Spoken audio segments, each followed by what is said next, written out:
2 Timothy chapter 3 verses 16 to 17.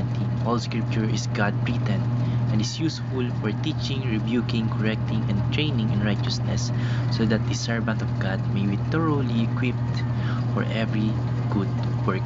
Magandang araw, at tatalakayin po natin ngayong araw sa ating daily devotion ay ang plenary inspiration. At ang una pong katuruan na natutuhan ko ngayong araw kay Pastor Russell Acampay, all of scripture is equally and entirely inspired. Ang ibig sabihin po nito ay lahat po ng bahagi ng Bible mula po sa Book of Genesis hanggang sa Book of Revelation ay kinasihan ng ating Panginoong Diyos o godly brethren.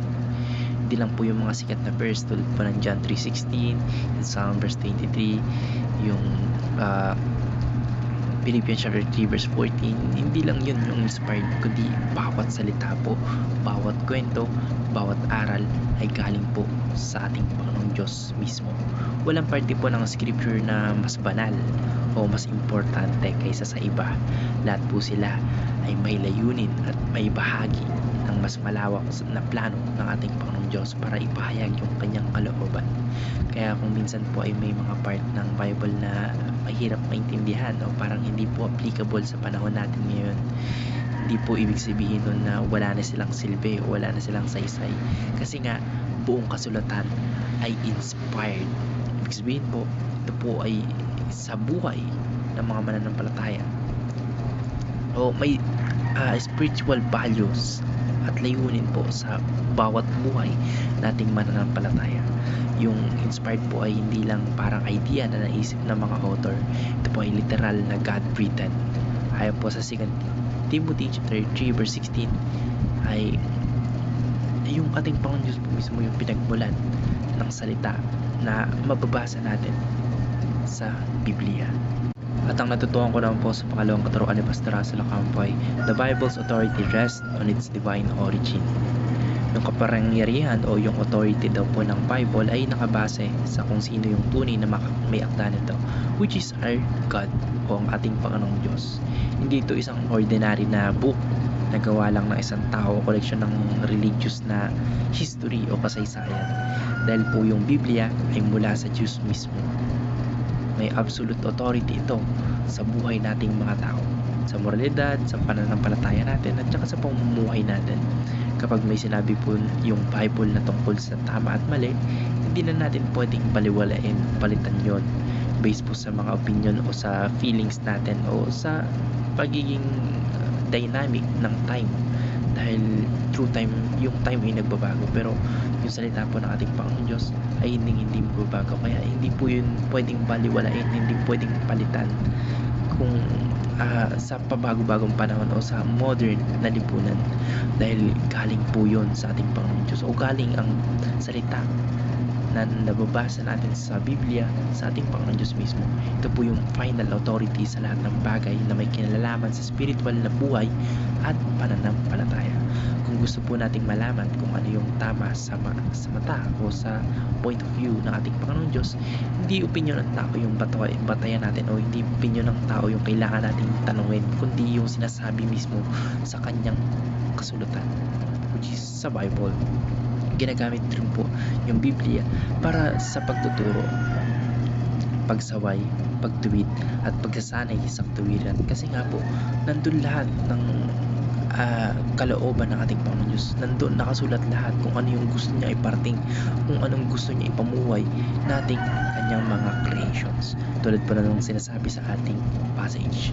Ang natutuhan ko naman po sa pangatlong katuruan ni Pastor Russell Acampay, God used human authors without error to communicate His exact will.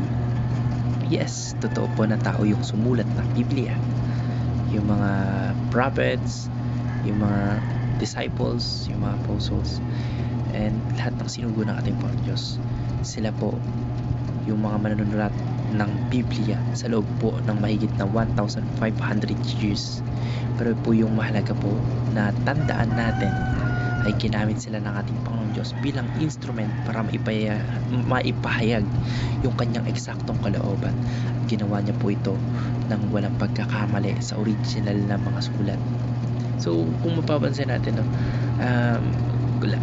alam ko naman na most of us ay nakita yung picture na each verse o each book of the Bible na may quoted na verse ay parang gumawa sila ng rainbow na may color, and each verse or book ay kapag nag-point, magkakaroon ng parang graph sa baba, and without a doubt na halos ay sobrang dami na magkakaparehas na hindi nag-opposite o hindi nagkakaumpugan ng mga salita ng Diyos. So in span of 1,500 years, maisip mo na may mga yung mga quotes sa Bible ay hindi nagkakaumpugan o hindi nagkaka-opposite o hindi nagkakatalo, hindi sila parang yung sinasabi ay contradiction to others, hindi ganun, kundi almost all of the quotes in that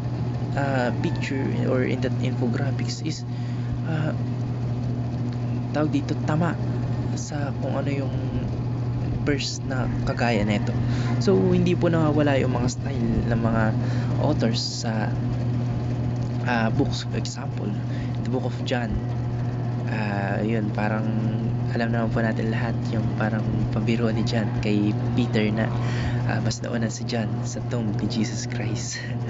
So ayun, na-recall ko lang, and medyo nakakatawa pa rin until now kasi andun pa rin yung personality ng author dun sa book na kanilang sinusulat. Hindi po nawala yung kanilang style in their pagsusulat. Yun, isa rin po sa example na si Paul may sarili pong paraan sa pagsusulat na iba ka na David o kina Moises, pero sa kabila po nun, yung mensahe po ay galing mismo sa ating Panginoong Diyos. Yung tawag dito ay verbal plenary inspiration. Ibig sabihin po, bawat salita po ay sinadyang pinili ng ating Panginoong Diyos at hindi lang general idea yung ibinibigay niya.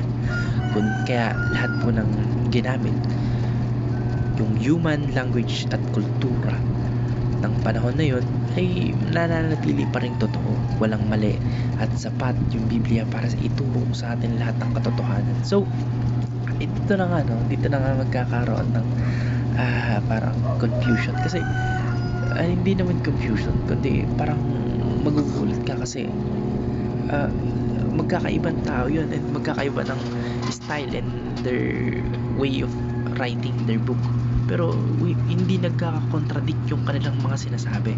Kagaya ng sinabi ko kanina na kahit iba-iba yung kanilang way of writing in their corresponding book, ay yung sinasabi nila ay isang katotohanan pa rin.